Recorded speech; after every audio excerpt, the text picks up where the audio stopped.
Allah says in the Quran, "Go forth to my land and see the nations I have destroyed that did not follow my command, a country that does not stand up against injustice, a nation that does not stand for truth and justice has no future."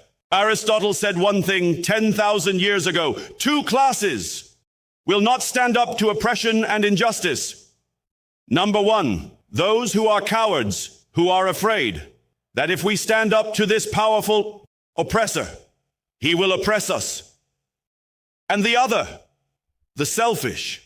If I think that my life is very easy, I have everything, and my society is being oppressed, but what difference will it make to my life? I am enjoying my life. My life is easy.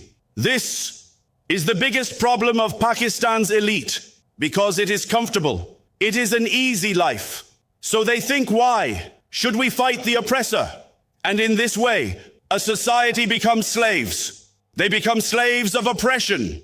They become slaves of fear. This idol of fear, this is the most terrible idol. When a person bows down to it, in my view, they are committing shirk.